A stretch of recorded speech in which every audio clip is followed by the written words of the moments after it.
नमो आयर्याणं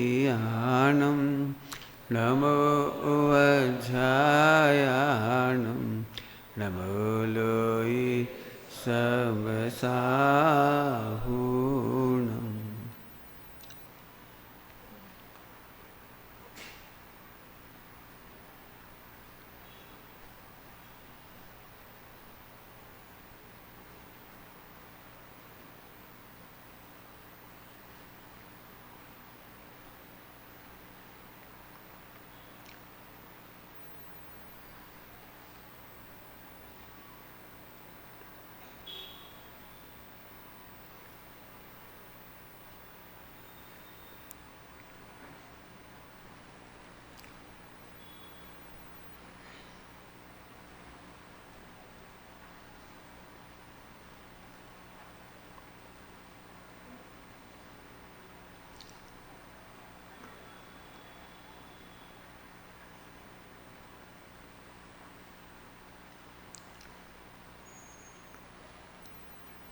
उत्तम क्षमा मार्दव आर्जव भाव है, सत्य शौच संयम तप त्याग उपाय,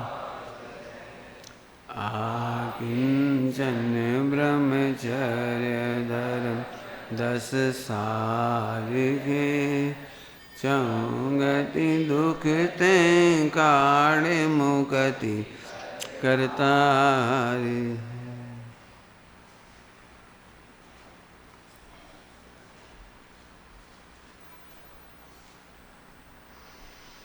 उत्तम त्याग धर्म, नास्ति से कहने में आता है उत्तम त्याग धर्म, वास्तव में परम आनंद का पर्व है।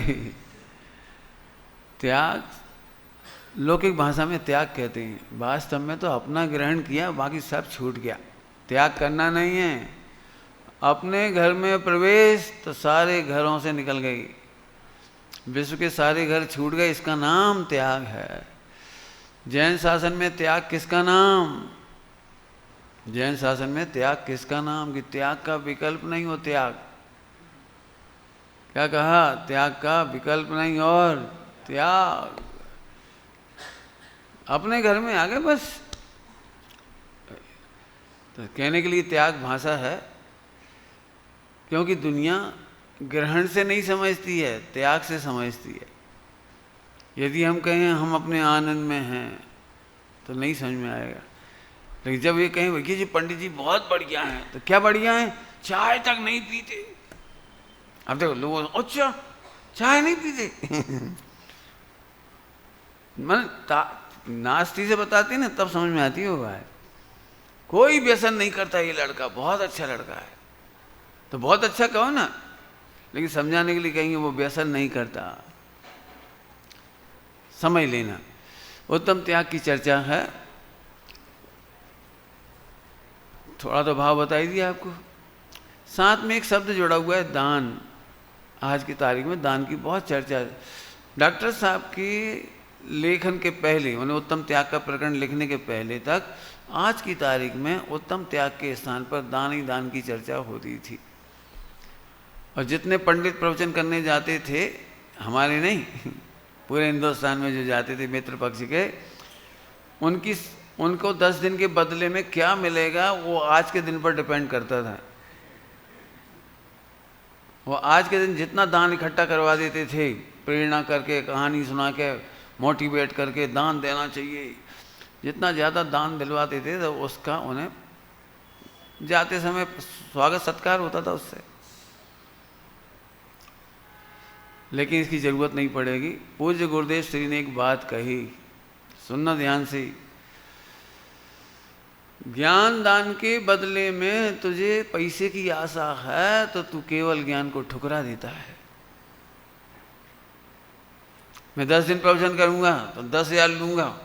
जिसको ऐसी भावना है वो 10,000 रुपये में केवल ज्ञान को ठुकरा रहा है।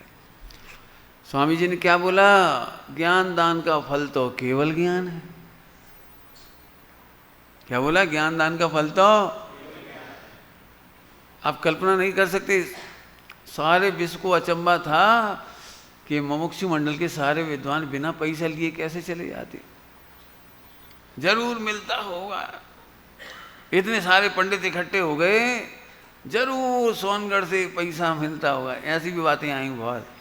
मैंने गुरुदेव का जीवन चरित्र सुनाया, उसमें बताया था कि पैसा मिलता था कि नहीं मिलता था, कितना मिलता था, कैसे मिलता था, क्या होता था। अरे पुण्य जिसकी सेवा करे वो इच्छा की सेवा क्यों करे। कुछ बोल गए हम जल्दी से। धर्मात्मा ज्ञानी की सेवा पुण्य करता हो, वे इच्छा की सेवा क्यों करेगी। सोचना क्या कहा मैंने, इच्छा की सेवा क्यों करेंगी, बड़ा अचंबा होता है। तो ज्ञान दान का फल केवल ज्ञान है। अभय दान का, अभय दान समझते हैं, अभय दान, कोई तुमसे भयभीत नहीं होता है, इसका फल है कि तुम अरहंत बन जाओगे, सिद्ध बन जाओगे। अभय दान का फल है अरहंत होना, चार गति का भय नहीं रहेगा। सम्यक दृष्टि को चार गति का भय नहीं रहता, ये अभय दान का फल। करो अभय दान। आहार दान और औषधि दान, ये दो थोड़े खतरनाक हैं। समझाना है, खतरनाक नहीं है, समझाना है मुझे। स्वामी जी के पहले तक इसका ऐसा प्रवचन किया जाता, देखो तुम आहार दान नहीं दोगे तो तुम मुनि बनोगे, तो तुम्हें आहार नहीं मिलेगा, इसलिए आहार दान देना चाहिए। बीमार हो जाओगे कोई दवाई नहीं देगा, इसलिए औषधि दान दिया करो। और ऐसी प्रेरणा कर करके बहुत आहार दान और औषधि दान कराया जाता था, अभी भी कराते ही होंगे। तो सुन लो तुम सब, यदि ऐसा हो तो ये जैन दर्शन में सबसे बड़ा अत्याचार होगा। अत्याचार होगा, अन्याय होगा, दुखद होगा, कोई करेगा ही नहीं। क्यों, मैं तुम्हें कैंसर की दवाई करा दूं तो इसके बदले में मुझे कैंसर होगा। कुछ समझ में आई कि नहीं आई। मैं किसी को कैंसर की दवाई दिलाऊंगा तो मुझे कैंसर होगा, और तब उसका तुम रिटर्न करोगे। भाई हम तुम्हारी शादी में आए थे, 101 दे गए थे, अब तो हमारे यहाँ शादी में आओ 101 तुम देना, तो ये तो घाटे का व्यापार हो गया।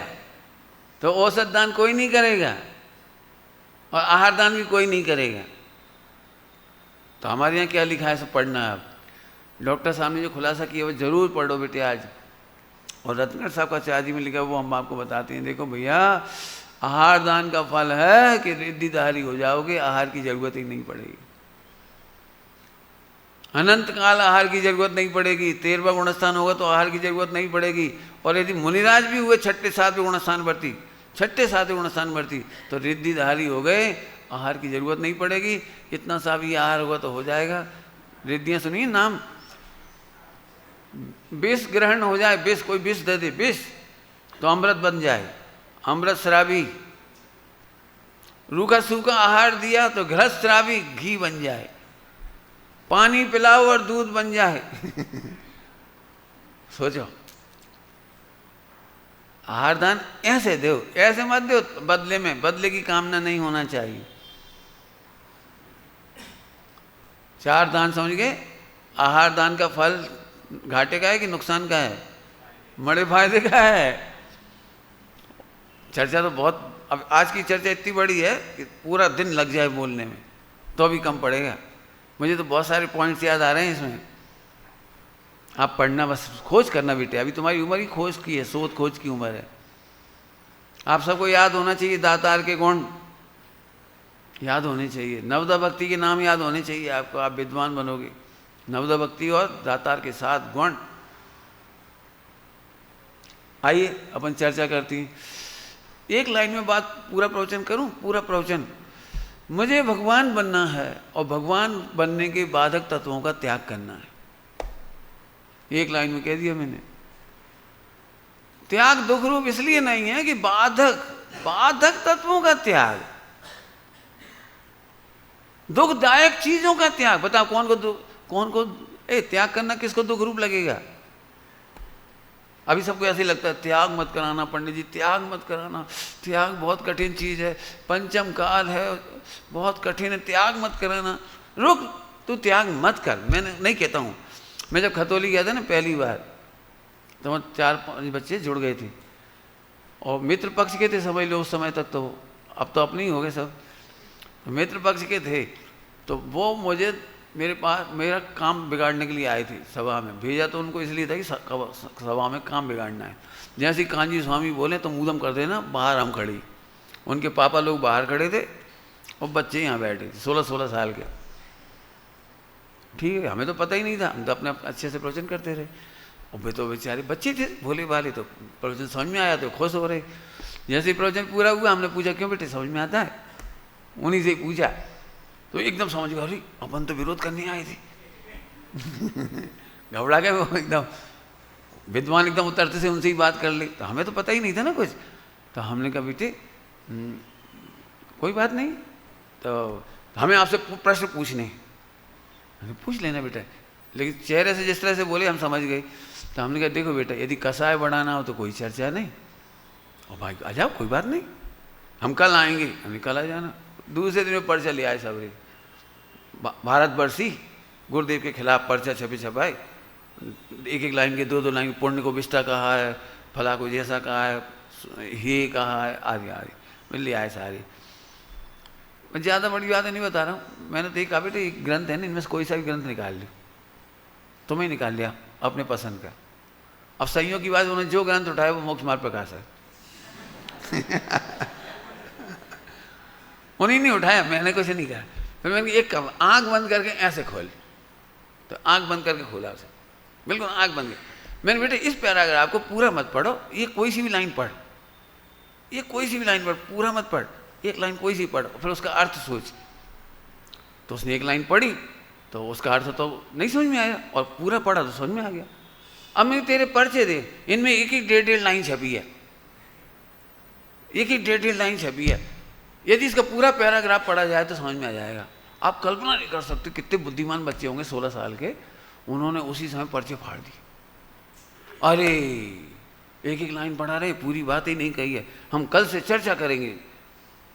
आ जा बेटा कोई बात नहीं, लेकिन एक शर्त वो सुनने लायक है, जिन्होंने मेरे साथ शर्त रखी कि आप हमसे कुछ त्याग नहीं कराओगे। हम रात्रि भोजन करेंगे, आज जो जो करते हो गलत काम करते हो वो सब करेंगे। मैंने जिनवाणी पे हाथ रखा, मोक्ष मार्ग प्रकाश, मेरी प्रतिज्ञा है कि जो तुमसे त्याग की बात भी कहूँ।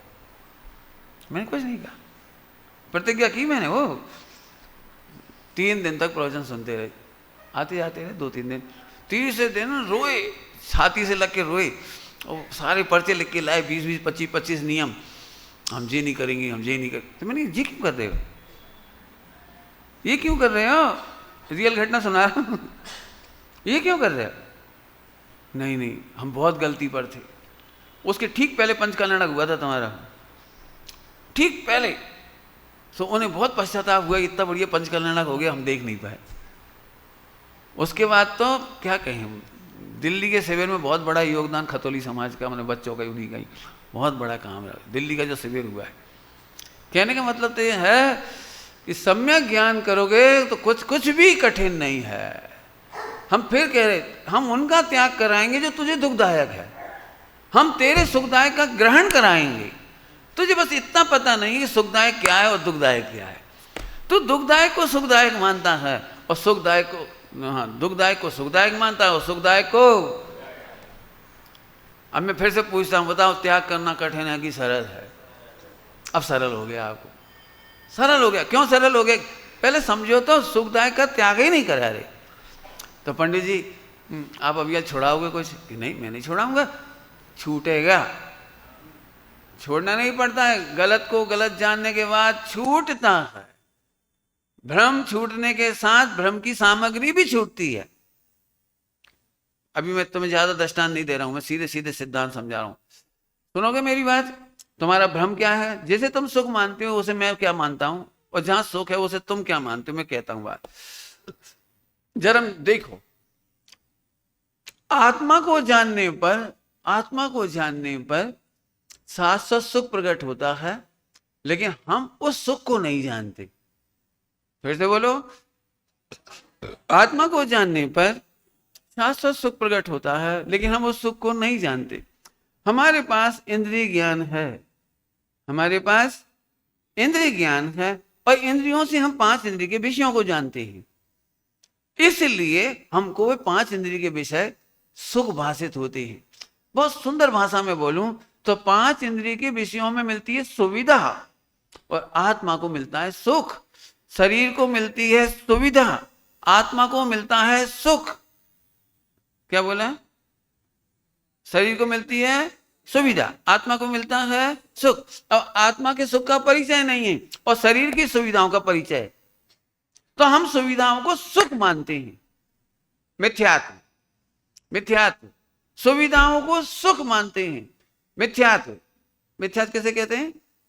सुविधाओं को सुख मानते हैं। मैं एक झलक दिखाता हूं पूरे पुराणों की, पूरे पुराणों की झलक। सीता के पास सुविधाएं नहीं थी लेकिन वह सुखी थी।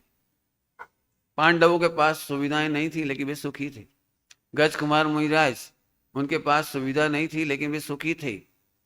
बोलो जाओ, कौन कौन के नाम ले सकते हो? बोलो। रामचंद्र जी, हाँ बोलो, क्या नाम? चंदन वाला। चंदन वाला सुविधा नहीं थी लेकिन सुखी थी, और सुखी होने के लिए उसे मंदिर तक की पराधीनता नहीं थी। हित, क्या बोला? सुखी होने के लिए उसे मंदिर तक की पराधीनता नहीं थी। 3 दिन तक नीचे पड़ी हुई थी, आपकी भाषा में नीचे बंद कर रखा था उसको तल घर में। आपकी भाषा में कहो तो कैद कर रखा था। आजकल की भाषा में क्या कहते हैं? नजरबंद। उसको नजरबंद कर रखा था। मंदिर नहीं मिल रहा था, देवशास्त्र गुरु नहीं मिल रहे थे। कौन कहता है उसे देवशास्त्र गुरु नहीं मिले थे? कौन कहता है उसे अनंत भगवान नहीं मिले थे? सुना, उस दिन वो वाली घटना हुई, उस दिन जो आज तक पुराणों में पूज्य हो गई। महावीर भगवान को पहला या दूसरा जो भी आहार रहा होगा वो चंदन वाला के हाथ से हुआ।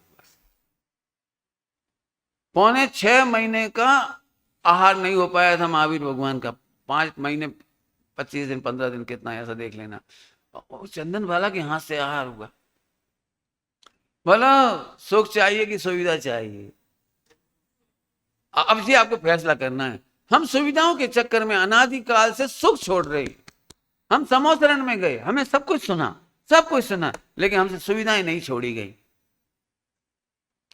हमें लगता है ये सुविधाएं सुख हैं। अब मैं आपको बहुत गहराई से नहीं बताता हूं, बिल्कुल स्थूल बताता हूं। आज जितनी बीमारियां हैं वो सुविधाओं से हुई है। अर्थात तो सुविधाओं से पारलौकिक सुख तो नहीं भोगता, इस भाव का भी ऐहिक सुख भी नहीं भोगता। कुछ बोल रहा हूं, समझ में आ रही बात? पारलौकिक सुख तो छोड़ो, बोलो भाई। 4 गति में सबसे ज्यादा बीमार है यदि कोई गति तो वो मनुष्य गति। नरक गति तो ऑलरेडी बीमार है, लेकिन उनकी तो वो लाइफ ही है, उनको तो वो सजा है, एक प्रकार का पनिशमेंट है, वो उन्हें पनिशमेंट है।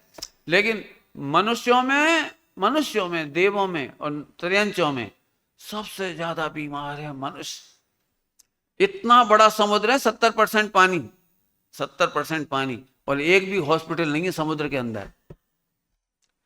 मछली के लिए, मगरमच्छ के लिए, एक के लिए भी एक हॉस्पिटल नहीं है।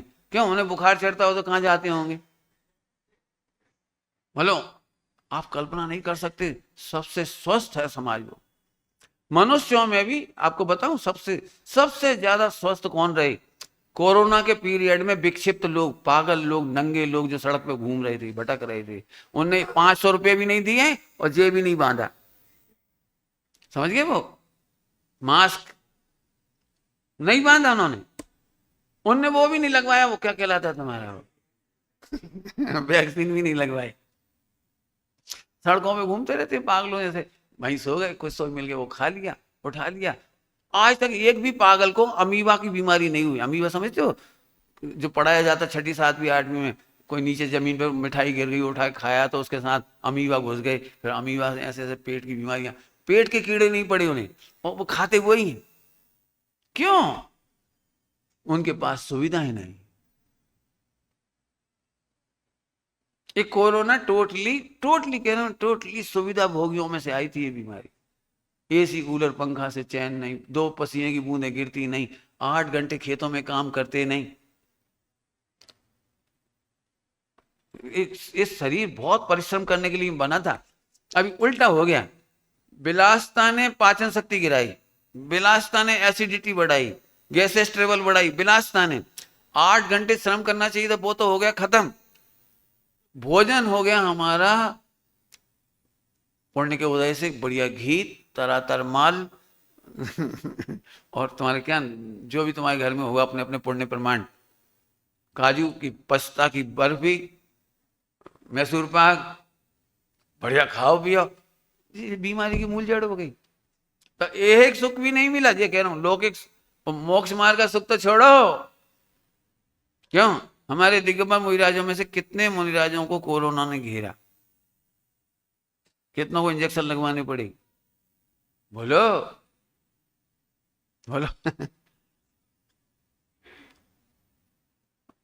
पशुओं का एक भी डेंटिस्ट नहीं है, और गैया और बैल के मरते दम तक दांत चमक रहे हैं बिल्कुल। गैया बैल की बात करें, कुत्ता के भी देख लेना, बढ़िया होते हैं उसके भी, सुअर के भी बहुत अच्छे होते हैं। आदमियों के दांत देखो, विलासता, विलासता समझ गए? तो 5 इंद्रियों की विलासता, मोबाइल की विलासता से चश्मा लगा। जानवरों में एक को भी चश्मा नहीं। बाज होता है ना, बाज, गिद्ध, ऐसी बढ़िया आंख होती है, ऊपर से उड़ता उड़ता और नदी के अंदर गोता मारता है, पैर नहीं रखता, अपनी वो लगाता है चोंच और मछली पकड़ के उठा के चला जाता है। पानी के अंदर चलने वाली मछली देख लेता है ऊपर से वो, उसकी आंखें कितनी तेज हुई। आपकी सुविधाओं ने आपको बीमार किया। सुनो, मुझे तो केवल इतना सा कहना है, सुविधाएं सुख नहीं है। सुविधाएं से आत्मा का सुख तो हुआ ही नहीं, लेकिन दैहिक सुख भी नहीं हुआ। क्या इतनी सबसे गंदी बीमारी इस समय हो रही है, मैं कह ही रहा हूं, खोल करके कह रहा हूं सब बच्चों के बीच में, एक गंदी बीमारी हो रही जो पशुओं में 1% भी नहीं है, पशुओं में नहीं है, और वो है 20 से 25 साल के बच्चों में इनफर्टिलिटी की बीमारी, नपुंसकता की बीमारी, असमर्थता की बीमारी, काम करने की क्षमता नहीं, वजन उठाने की क्षमता नहीं, सहन शक्ति नहीं, धैर्य नहीं, पूरा शरीर भी। ये केवल 2 चीजों से आ रहा है बहुत तेजी से, एसी, तुम्हारा एक मोबाइल और एक लैपटॉप। 12 घंटा लैपटॉप का जॉब, 4 घंटा मोबाइल का, कम से कम मान लो तो 12 और 4 16 घंटे। आउटडोर गेम खत्म, झाड़ू पोछा खत्म, कपड़े धोना खत्म, वजन उठा करके पानी की वेट लिफ्टिंग खत्म। वेट लिफ्टिंग कह रहा हूं, पानी भरने की, पानी भरने की, वो टुल्लू पम बच्चे उठा रहे पत्थर, वो क्या कहलाता है, डंबल, डंबल उठा रहे। अरे डंबल क्या उठा रहे, 5-5 किलो के, 2-2 किलो के, जितने के उठाते थे। इतने गर्व से कहते हैं, पंडित जी वो कहां जाता हूं मैं, जिम, जिम। तू घर में 2 बर्तन नहीं उठाता, सब्जी का, मम्मी के बेटा सब्जी ले आ, बाइक नहीं है।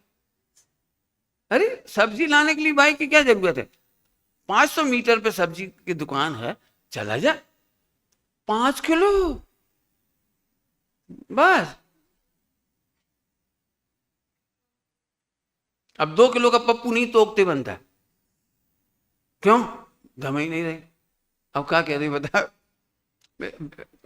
ऑनलाइन चेक कर लेना जो बात मैं कह रहा हूं। बताओ, तुम्हारी विलासता तुम्हें दुखी दे कर रही, तुम्हें जो लौकिक सुख चाहिए था वो तक नहीं मिल रहा है। तुम सोचते हो ना दाम्पत्य जीवन, वो तक नहीं मिल रहा है, इज्जत नहीं मिल रही पत्नी से, बच्चों से, रिश्तेदारों से। एक खराब शब्द बोलते हैं, 2 कौड़ी की लायक नहीं, कोई लायक नहीं का काम के। यहाँ से आदमी डॉक्टर बनने से क्या फायदा हुआ? डॉक्टर हुए तो क्षमा करना, कोई मैं डॉक्टरों की बात नहीं कर, मैं तो कॉमन बात कर रहा हूं। डॉक्टर होने से क्या फायदा हुआ? आंखों का डॉक्टर और खुद ही की आंखों पर चश्मा, हार्ट का डॉक्टर और खुद ही हार्ट अटैक से परेशान। डॉक्टर ही क्या कर रही है, ये पढ़ाई क्या कर रही है? सुनो, हमारा आत्मज्ञान तो परमात्मा बनाता है।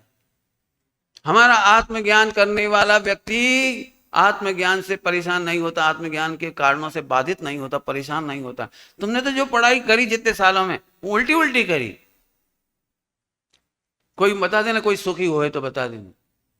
मेरा तो एक बहुत खतरनाक लेक्चर है, पूरा तो नहीं बोलूंगा, लेकिन 2 लाइन में कह रहा हूं। मैं कॉलेज की नौकरी मेरी बहुत बढ़िया थी, समझ लीजिए। इनकम अच्छी थी, सब बात अच्छी थी, 2 घंटे पढ़ाना पड़ता था मुश्किल से, टोटल टाइम 2 घंटा। बाद में तो पीरियड घटते जाती हैं, 1 पीरियड 2 पीरियड 3 पीरियड बचते हैं, बहुत कम बचते हैं पीरियड। इसके बावजूद सैलरी बहुत अच्छी, हर सुविधा अच्छी थी मेरे को, इज्जत बहुत थी, सब बात बढ़िया थी। लेकिन मेरे छोड़ने का मूल कारण ये था, बोलूं, नाराज मत हो ना, तो हो जाना, कोई दिक्कत नहीं। मैं कहता हूं बच्चों, मुझे तुम पर प्राउड है। तुम वो पढ़ाई पढ़ रहे हो जो केवल अनंत भगवान ने पढ़ाई है, और तुम अनंत भगवान के फ्रेंचाइजी हो। तुम पेट्रोल कंपनी के फ्रेंचाइजी नहीं हो, और इंश्योरेंस कंपनी के नहीं हो, और किसी के नहीं हो। एक आवाज आई, कौन की आवाज है? ईमानदारी से बोलो भाई।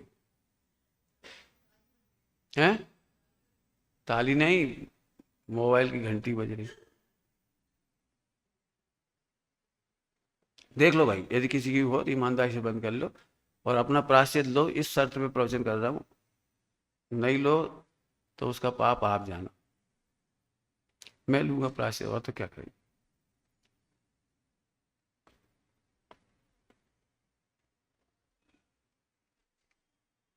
क्या कह रहे थे? इसलिए नौकरी छोड़ी कि मैं देश के गद्दार पैदा होते हुए देख रहा हूं। क्या बोला मैंने, समझ में आया कुछ? इतने पीड़ा के साथ बोल रहा हूँ कि ये बोलने के साथ मेरा हृदय हिल रहा है। ये स्कूल कॉलेज यूनिवर्सिटियों से गद्दार पैदा हो रही। मैं जानता हूं इसको वायरल करे तो ऊधम हो सकता है, लेकिन मैं प्रूव करने तैयार हूं। प्रूव करने के लिए, हमारा किसान देश का गद्दार नहीं है, पूरे विश्व को रोटी खिलाता है वो। हमारा मजदूरी करने वाला, कुली भाड़ा करने वाला व्यक्ति किसको रिश्वत दे, उसका काम हो बताओ? ऑटो रिक्शा खींचने वाला, साइकिल खींचने वाला, वो साइकिल रिक्शा खींचने वाला, कलकत्ता की सड़कों पर एक आदमी आज भी आदमियों को बिठा करके दौड़ता है। वो किसको रिश्वत दे दे कि उसे दौड़ना ना पड़े? उस पर इतना पैसा भी नहीं कि वो किराए का ऑटो ले ले।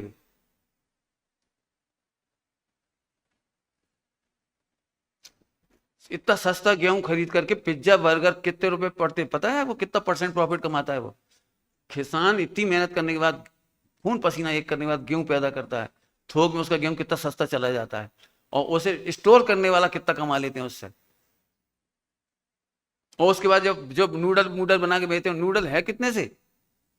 तुम में से कोई नहीं, अभी तुम्हें 2 रुपए किलो का गेहूं 5 रुपए किलो मिलेगा तो आप लड़ोगे, लूट मच रही है। और नूडल की कीमत क्या है जरा जाके देखो। उस व्यक्ति से 1 रुपए की चीज लेके 10 रुपए कमाई जा रही है। ये गद्दारी नहीं है देश के साथ? इतनी सी सिम बना दी, सिम प्लास्टिक की तुम्हारी मोबाइल में लगती है, और कितने रुपए कमा लिए इससे? 2 पैसे की पड़ती है वो। 20,000 रुपए का मोबाइल रखते हो तुम जी, वाईवो वगैरह का, ये 300 रुपए लागत है इसकी केवल। इसकी 90% लागत है आईपीएल। हमारे देश के ही पढ़े लिखे होनहार CA, auditor, finance manager, MBA, ये ट्रिक भिड़ा भिड़ा के दिखाते, ऐसे विज्ञापन दो। पानी का विज्ञापन देने की क्या जरूरत? पानी की 25 पैसे का पानी नहीं है, और 12-15 रुपए में खरीद लेते हैं, हमें शर्म नहीं आती। ये 15 रुपए का पानी तुम भिखारी को नहीं पिला पाओगे। आहार दान तो बहुत छोड़ दो, तुम किसी की प्यास नहीं बुझा पाओगे। अरे उसकी तो छोड़ दो, भिखारी की, तुम अपने पप्पू को पानी नहीं पिला पाओगे। बेटा 1 लीटर पानी, गर्मी है, अब भी पिलाई था ना 1 ढक्कन, 1 ढक्कन। आपको पता है रेलगाड़ी में क्या होता है? लोग लेटरिन के हाथ तक नहीं धोते। क्यों नहीं धोते? 1 लीटर पानी कीमती है, 12-15 रुपए का। 250 ग्राम पानी लगता है हाथ धोने में, चक्कू धोने में, प्लेट धोने में, एप्पल धोने में। 250 ग्राम पानी लग जाएगा? 4-5 रुपए का पानी लग जाएगा? नहीं। और वहां से वो बास बेसिन से हाथ धो के आएगा लेटरिन के, और उन्हीं से खा लेगा। क्या है बताओ? रिश्वतखोरी भ्रष्टाचार में कौन लिप्त है? अनपढ़ या पढ़े लिखे लोग? तुम कहते हो एमबीए, एमबीए से बड़ा कौन गद्दार हो सकता? उल्टा मत लेना, बहुत दुख के साथ कह रहा हूं। विदेशी वाले, मैं नहीं जानता, तुम्हारी 5 लाख का यदि ट्रैक्टर बनता है तो यहाँ 15 लाख में बेच देता है वो। और 1 लाख उसको दे देता बेचने पर। एमबीए को 1 लाख रुपए ऑफर किए जाते हैं एक ट्रैक्टर बेचने का। मान लो कह रहा हूं, किससे? 5 लाख का ट्रैक्टर, हमें नहीं पता कितने का बनता है, लागत मुझे नहीं मालूम, चेक कर लेना, सब मालूम पड़ जाएगा। हमारे किसानों को हमने काट दिया। किसानों ने आत्महत्या इसलिए करी है कि तुमने उसे विदेशी ट्रैक्टर भेज दिया, विदेशी कंपनी को प्रॉफिट डॉलर भिजवा दिए, सब भिजवा दिए, वो बेचारे का फाइनेंस यहीं से करवा दिया, हमने उसका फाइनेंस करा दिया, और फाइनेंस की जैसी शर्त पूरी नहीं हो पाई, वो उठा के ले गए, बैल खत्म हो गए उसके, इधर ट्रैक्टर भी चला गया। क्या करेगा बताओ? वो सामने पड़ी है उसकी खेती बाड़ी, ट्रैक्टर चला गया, क्या करे वो? क्या समझ रहे हो आप? गोल्ड लोन क्या है जी? गोल्ड लोन सरासर हमारे देश की हत्या है। ये आजकल कितने जल्दी रोज आता है मोबाइल पे, लोन ले लो, कौन सा पर्सनल लोन, 12 बजा रखी पर्सनल लोन में।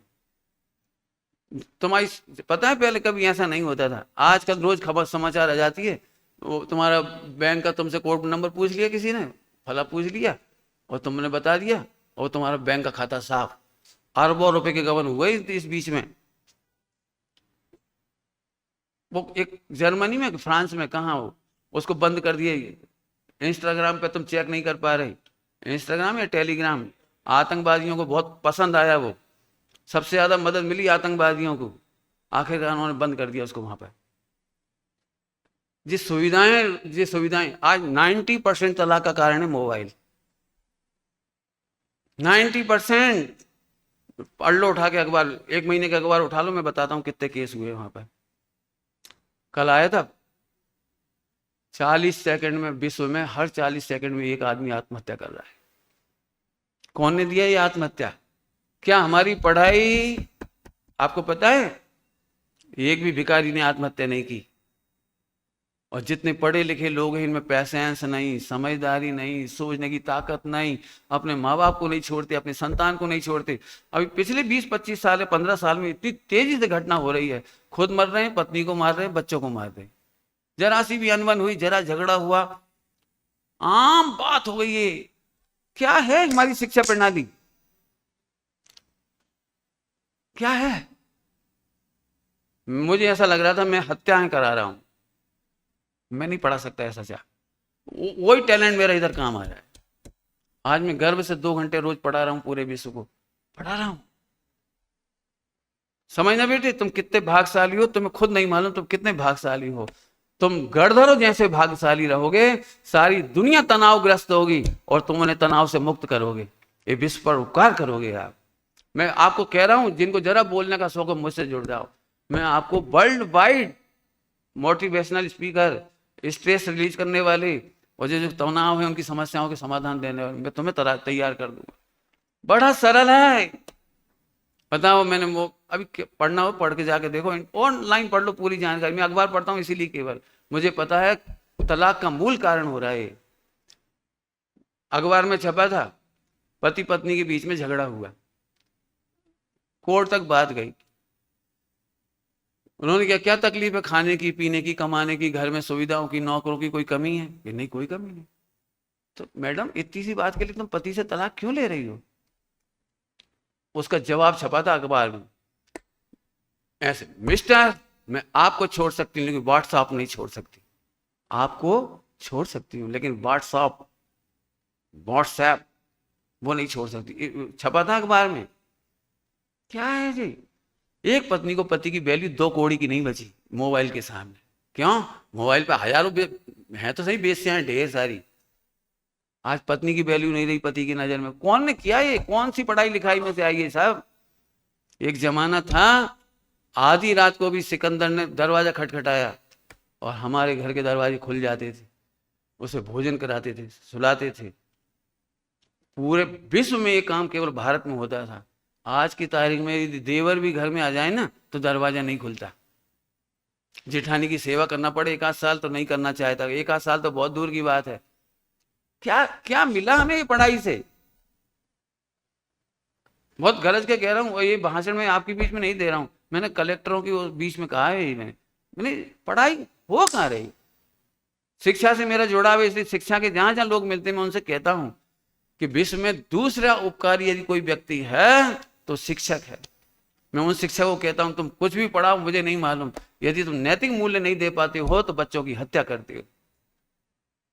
जहां नैतिक मूल्य नहीं होते वहां अराजकता होती है। एक डॉक्टर 2 करोड़ में तैयार होता है, अब 2 करोड़ का ब्याज कहां से निकालेगा ये तो बताओ। वो कैसे देगा 2 पैसे की दवाई, 2 रुपए की दवाई क्यों देगा? वो 2 करोड़ निकालने की कोशिश करेगा। और इसीलिए वे सारी घटनाएं हो रही, बिल्कुल फेमस है, उनमें पिक्चरें भी बन गई, डेड बॉडी तक भर्ती कर लेती। एनी हाउ आप तो आ जाओ, बस खत्म। डॉक्टरों ने रोते रोते बताई ये बात कि हमारे ऊपर जो काम करते हैं वहां पर उनको इतना % मरीज लाना कंपलसरी है। तो छोटी सी भी बीमारी होती है उससे कहते हैं ऑपरेशन होगा, छोटी सी बीमारी में कहेंगे आपका लीवर का ऑपरेशन होगा, इसका होगा, इसका होगा, और पटाते हैं उसको और डराते हैं एकदम, अरे आप तो खड़े हो, अरे स्ट्रेचर पे आओ, नाटक नौटंकी करके उसे फंसाते हैं। कि मेरे को सब ऑनलाइन रखा सारी जानकारी, मैं तो बोल रहा हूं केवल आपको। अब तो स्वस्थ आदमी को बीमार किया जा रहा है। बोलो कौन बीमार कर रहा है बेटे? लौकिक सुविधाएं ही पतन का कारण हो रही हैं। पंडित साहब की सूक्ति, सुविधाएं, संस्कार बिना की सुविधाएं पतन का कारण। तुम बहुत खुश हो रहे होगे बेटे, आज तुम्हें खुश होना चाहिए। मेरा बस नहीं चलता बेटे तुम लोगों को मैं ऐसे हाथों पे खिलाऊं। इतने भागशाली बच्चे हो तुम, पढ़ो खूब अच्छे से, बढ़िया। और ये चक्कर छोड़ दो बिल्कुल, ये सब रुला रुला रहा है, एक एक को रुला रहा है, एक एक को रुला रहा है। दुख इस बात का है कि जो फंस जाता है वो बताता ही नहीं कि मैं कितना दुखी रहा। जिस लड़की पे गुजर गई, मैंने बताया था वो जैन लड़की, मैं कहता हूँ तू बोल्ड है तो सारी दुनिया को चेता कि पहले हमें कैसे ख्वाब दिखाए गए, बाद में हमारे साथ क्या हुआ। एक लड़की नहीं है जैन की, कितनी लड़कियां हैं, मैं कितनी लड़कियों को बता सकता हूँ। आज की तारीख में उसका अता पता भी नहीं है, वो गई कहां 25 साल। केरला स्टोरी देख ली होगी आप लोगों ने, इसके बावजूद भी नहीं चेत रहे हम। आपको अखबार पढ़ के बर्बरता नहीं समझ में आती दुनिया की? प्लीज 5 साल दिल लगा करके ये पढ़ो। हम वो चीज छुड़ा रहे हैं जो तुम्हारी दुखद है, सुखद चीज बिल्कुल नहीं छुड़ाएंगे। तुम बोलो भाई साहब ये सुखद है, इंद्रियों के लिए सुखद है, आत्मा की तो छोड़ दो, इंद्रियों के लिए सुखद है, बिल्कुल मत छोड़ना। मैं कहूंगा आप घी खाओ, पिज्जा मत खाओ, किशमिश खाओ, पुड़िया मत खाओ, बादाम खाओ, कोई दिक्कत नहीं है। मैं नहीं कह रहा हूं, कार्तिकेय अनुप्रेक्षा में लिखा है, कार्तिकेय अनुप्रेक्षा में अच्छे से भोगना पुण्य का कारण। क्या कह रहा हूं?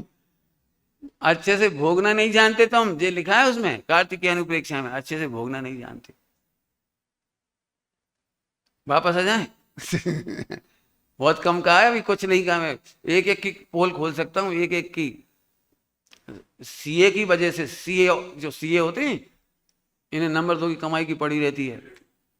कुछ मेहनत नहीं करें तो अभी 10-15 लाख रुपए पर साल कमा सकते हैं आराम से, लेकिन 50 लाख, 60 लाख, 80 लाख, 100, 1 करोड़ कमाने के चक्कर में वे जो विजय माल्या और जो भगे ने, जो उनके चक्कर में आज कम से कम 1000 या 100-200 वो सीए ऑडिटर जेल में बैठे।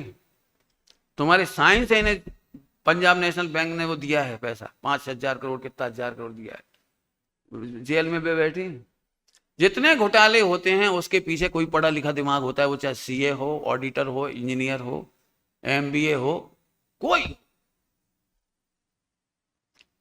समझ गए? चले प्रभु बहुत कहना तो कम है, कहना तो बहुत है, कुछ नहीं कहा, बस खुश रहो तुम लोग। फिर से जाओ वापस अब जल्दी से। हाँ, मुझे भगवान बनना अच्छा लगता है। सुविधाएं सुखरूप नहीं होने से अच्छी नहीं लगती, ध्यान रखना।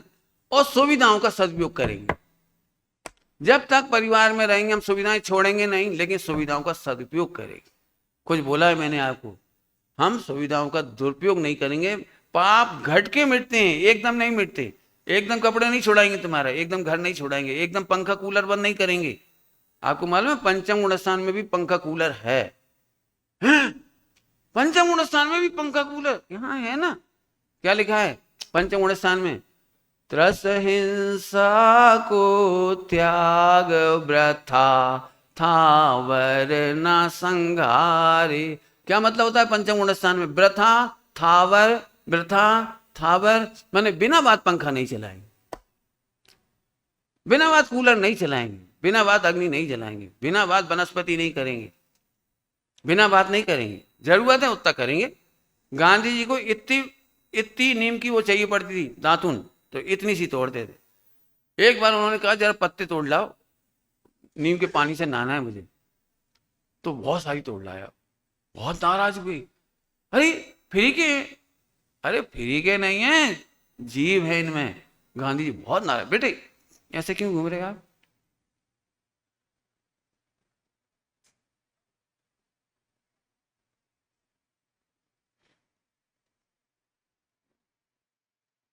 कोई नहीं है इसका,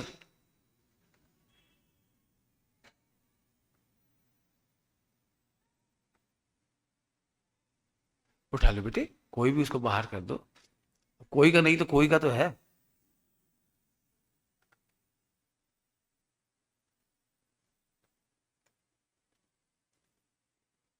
इतनी देर में अपने आप समझ में आना चाहिए।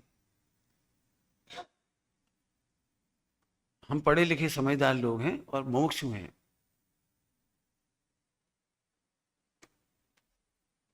सारे देश में मैसेज गलत जाता है। ओम, चलो क्या कह रहे हैं? सदुपयोग करो, दुरुपयोग मत करो, वृथा थावर नहीं संगारो। मकान बनाना है बिल्कुल बनाओ, कोई पाप नहीं है आपके लिए, है पाप लेकिन तेरे लिए पाप नहीं है। पहले पाप घटेगा, लेकिन एक मकान चाहिए 10 मकान बना रहे, ये तो बेवकूफी है। 4 जोड़ी कपड़े चाहिए 40 जोड़ी खरीद रहे, ये बेवकूफी है। आप अनाथ बस इतना मत करो, इसी का नाम त्याग है, बस ध्यान रखना। हम आपका सर्वथा त्याग नहीं करा रहे हैं, हम सदुपयोग करना सिखा रहे हैं।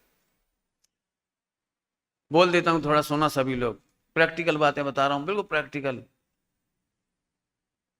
बातें। अब एकदम घूमती तो इतनी सारी दिखती कि दिन भर पढ़ाऊंगा आपको, लेकिन एक दो बातें याद दिलाता हूँ।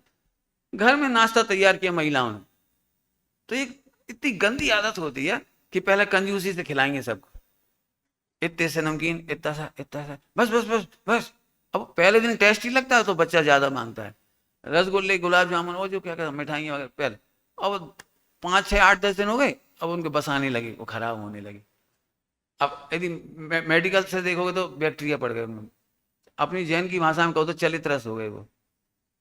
अब दिख रहे इतने सारे और खाने वाला कोई नहीं, तू खा ले, सुबह भी ले ले, दोपहर में भी ले ले, शाम को भी ले ले। और जब कोई नहीं खाए तो 8 दिन बाद 10 दिन बाद बर्तन वाली बाई पर एहसान करती, भाई तेमने माटे।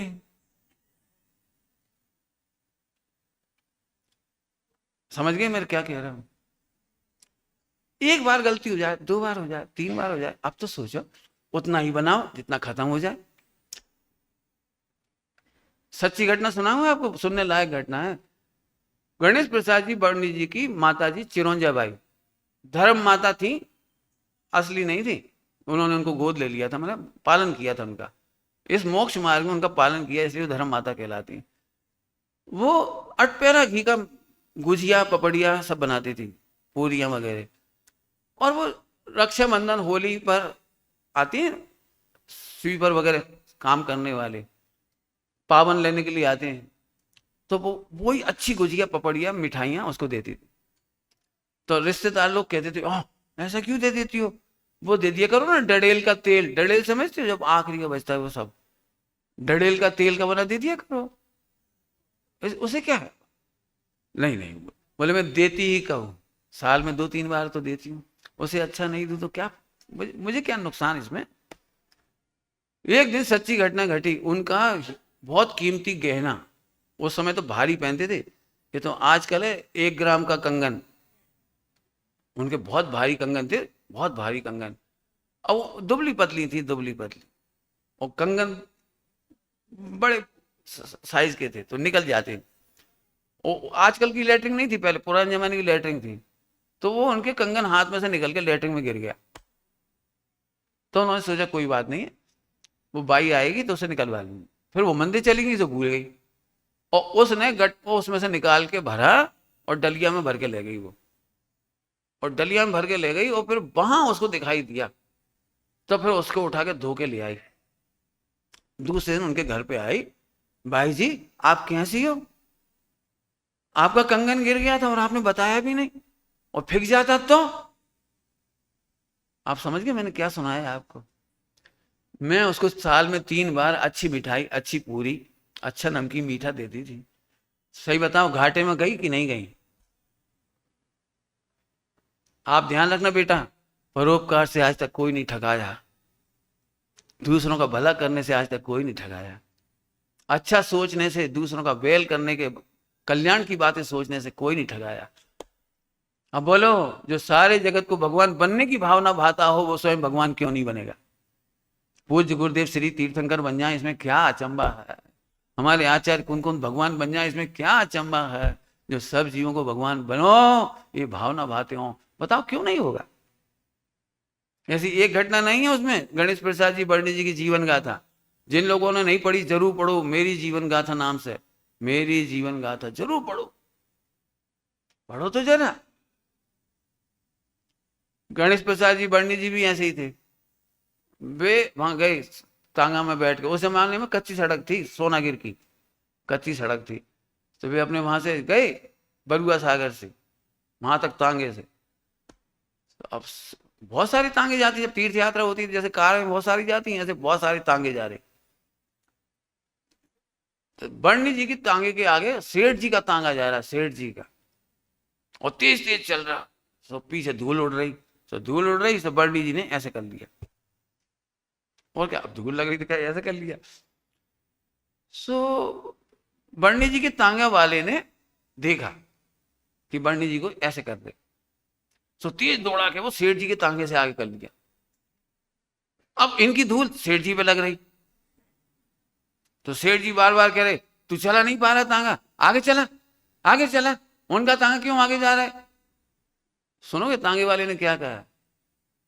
सेठ जी, बर्णी जी ने तांगे वाले को 2 गुलाब जामुन दिए थे, बर्फी दी थी, और अटपेरा घी की पोड़ी खिलाई थी।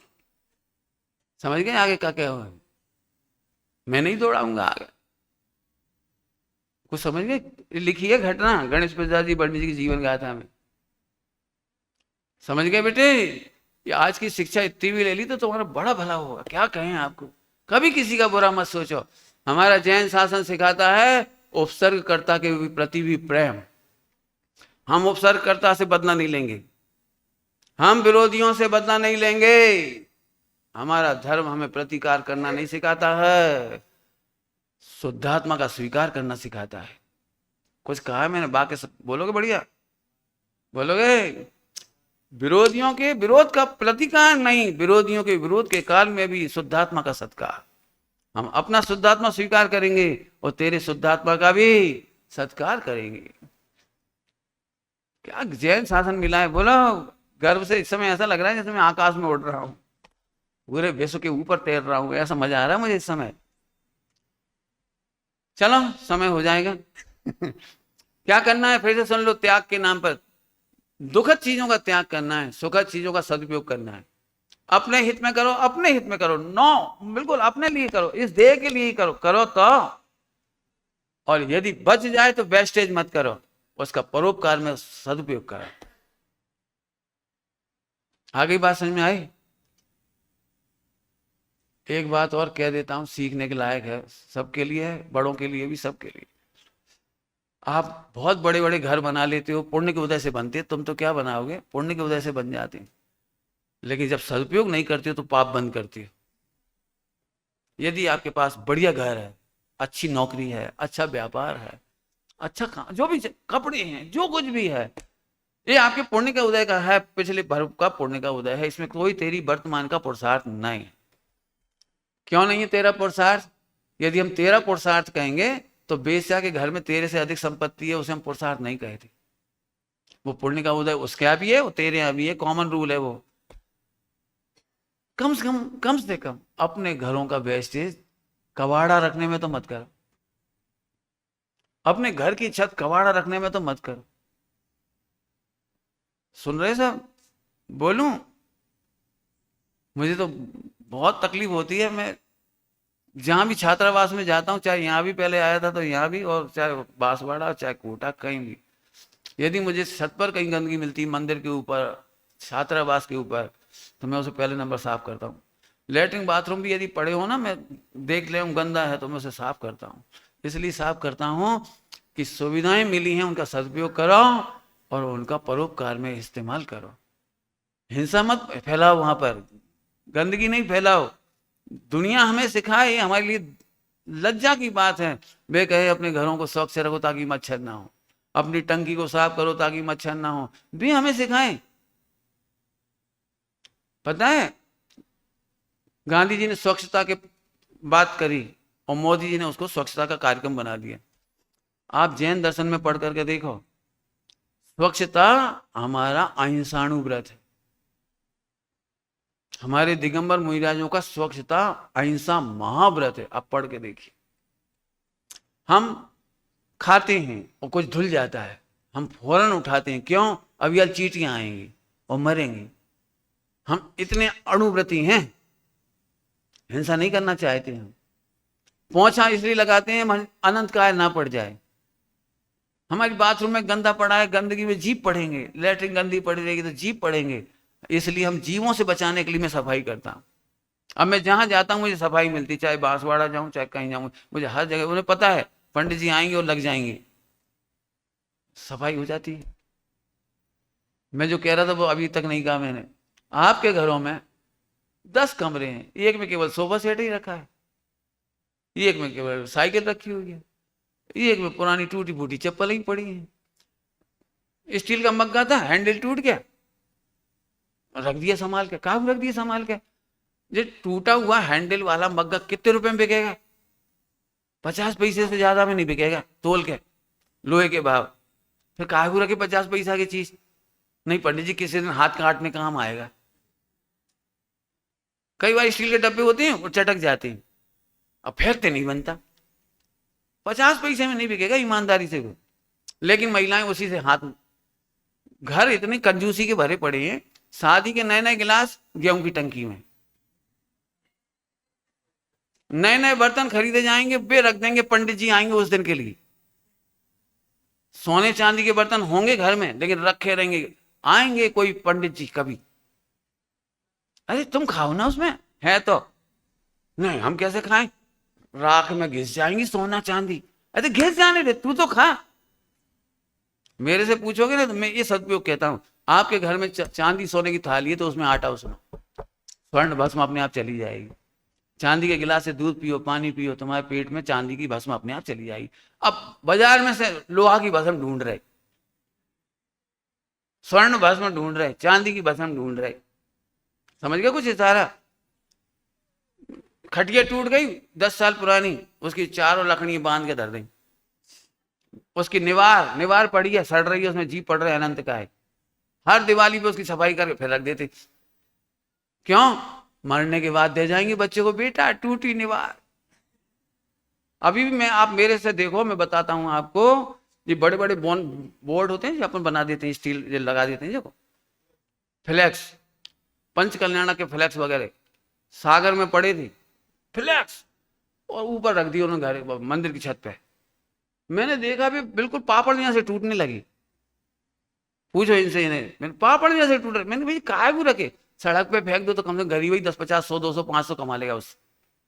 नहीं वो गरीब पे भी काम नहीं आया, अपने काम भी नहीं आया। 25 साल से सड़ रहा है वो, बरसात पानी धूप गर्मी, देख लेना अपने अपने जाके, और सड़ रहे।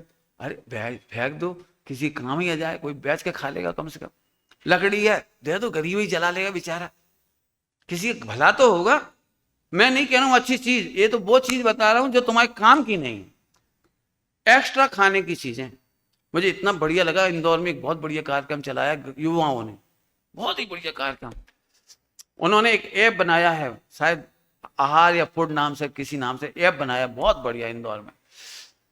जब भी कभी किसी होटल में, रेस्टोरेंट में, विवाह शादियों में शाम को भोजन बच जाता है, छोले भटूरे ये वो जो बच जाता है, वो ऐप पे फोन कर देते हैं, उनकी गाड़ी आती है, सब ले जाते हैं और स्लम एरिया में जाके बस्तियों में खिलाती। बहुत बढ़िया। मैं बिल्कुल भरे मन से बधाई देता हूं उन लोगों को, चाहे वो नॉन जैन है, इससे कोई मतलब नहीं है। उनने इतनी अकल तो लगाई। हम क्या करते हैं, दाल बच गई पॉलीथिन में बांध करके नीचे डाल दी, गाय आ गई पॉलीथिन खा गई, गाय पॉलीथिन सहित खा गई। इसके बाद उसके पेट में 50-50 किलो पॉलीथिन निकली। गैस से तड़प रही है वो बेचारी, ऑपरेशन कर करके निकाली जा रही। चाहो तो मैं पिक्चर दिखा सकता हूँ और पर्दे पे क्या हो रहा है। प्राप्त सुविधाओं का खूब भोग करो, बची हुई का सदुपयोग करो। चाहे तुम्हारे पास भवन हो, चाहे सामग्री हो, चाहे प्लास्टिक की बाल्टियां हो, बेच दो, रखे मत रहो। मुझे इतना बुरा लगता है, इतना बड़ा घर, 90% घरों में लेटरिन का मग्गा गंदा मिलेगा। लेटरिन का वो जो होगा जो भी सामान वो वैसा मिलेगा। क्यों? अच्छा नहीं प्रयोग कर सकते? रखो बढ़िया। हमारे पंडित साहब रखते थे बढ़िया पीतल का लोटा, पुराने जमाने को, बढ़िया। कहा ओ पीतल को, वहां से तो हम पानी जग नहीं पी पाते। काय को पियोगे, तुम्हारी भाग ही खराब है। कुछ कह दिया मैं तो। बहुत समझना बेटे, बहुत समझना।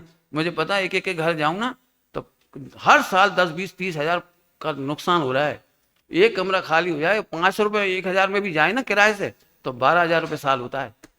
और 500 रुपये की रद्दी नहीं पड़ी होगी उसमें, 500 रुपए की भी रद्दी नहीं पड़ी होगी। 10,500 11,500 का, ये तो बनिया का दिमाग से बता रहा हूं मैं। और अनंत जीवों की हिंसा हो रही है, उससे तू अनंत काल स्थावर में जाएगा, एक केंद्रीय में जाएगा, तुझे खबर नहीं। सदुपयोग करो, भोग करो, सदुपयोग करो, इसका नाम है उत्तम त्याग के शुरुआत। सदुपयोग से शुरुआत होती है, ध्यान रखना।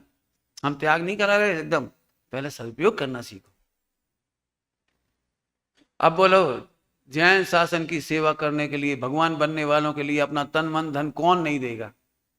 कौन नहीं देगा? बोलो, इतना बढ़िया स्मारक चल रहा है, ये हमारे बच्चे पढ़ रहे हैं, कोटा में पढ़ रहे हैं, जगह जगह पढ़ रहे हैं। इन बच्चों की उन्नति के लिए कौन अपनी जी जान नहीं लगाएगा? लगाएगा।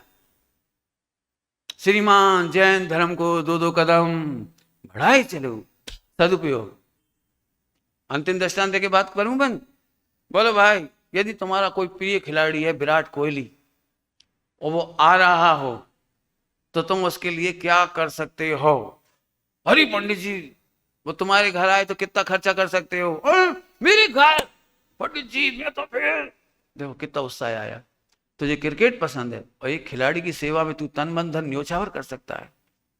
खिलाड़ी रिटायर हो जाएगा थोड़े दिन में, हमारे भगवान अनंत काल तक रिटायर नहीं होंगे, हमारे मुराज अनंत काल तक रिटायर नहीं होंगे, हमारे देव शास्त्र गुरु जैन शासन अनंत काल में रिटायर नहीं होगा। इसकी सेवा के लिए हम अपना तन मन धन क्यों ना लगाएंगे? इसका नाम उत्तम त्याग है। ओम नमः शिवाय।